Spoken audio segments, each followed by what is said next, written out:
السلام عليكم ورحمة الله تعالى وبركاته. معكم أمين من مجموعة تربية الطيور بشكل احترافي على الفيسبوك واليوتيوب. إذا كنت غير مشترك في القناة أتشرف بدعوتك للاشتراك في القناة وتفعيل زر الجرس حتى تتمكن من رؤية كل الحلقات التي أقوم بتنزيلها. موضوع حلقة اليوم يتكلم عن طريقة تحضيري لموسم التزاوج الطيور الجزء الثاني. إذا لم تكن شاهدت الجزء الأول فرابطه في صندوق الوصف أو في الدائرة البيضاء. يجب عليك أن تشاهد الجزء الأول وبعدها تنتقل للجزء الثاني، فهذا ضروري جدا. توقفنا في الحلقة السابقة عند طريقة غسل أقفاص الطيور. يجب عليك أن تقوم بغسل الأقفاص بالماء الساخن وأيضا الجافيل، فهذا ضروري جدا لأنه كما تعلمون حشرة الفأش تنتشر بكثرة في الأقفاص وتتكاثر بشكل سريع جدا، والماء الجافيل هو العامل الأساسي لكي لا تنتشر هذه الحشرة.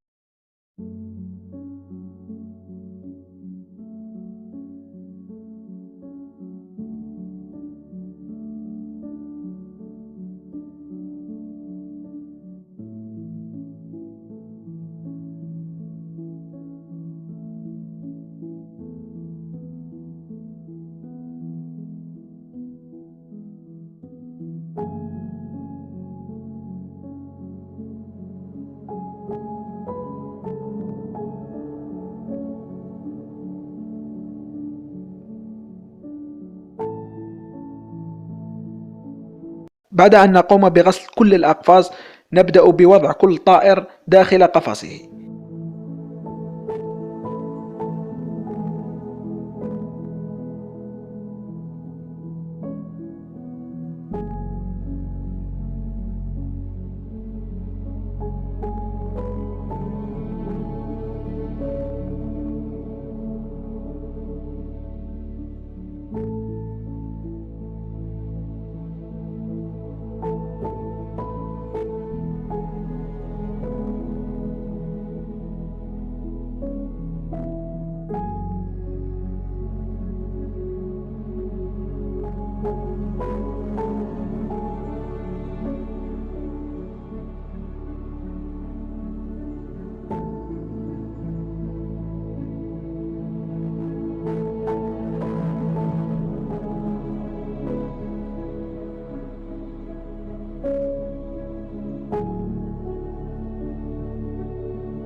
بعد أن نقوم بغسل كل الأقفاص وأيضا نضع كل طائر داخل قفصه نقوم بتقديم لهم الماء النظيف جدا. ضروري يكون هذا الماء معدني لأن الماء المعدني صحي جدا لصحة الطائر، وأيضا نقوم بتقديم البذور النظيفة والخضر والفواكه وأيضا البيض المسلوق. سأقوم بعمل حلقة كاملة تتكلم على هذا الجانب، لذلك اشتركوا في القناة وفعلوا زر الجرس حتى تتمكنوا من رؤية كل الحلقات. نلتقي بكم في حلقة جديدة، والسلام عليكم ورحمة الله تعالى وبركاته. سلام. أترككم تشاهدون بعض المقتطفات من الجزء الأول.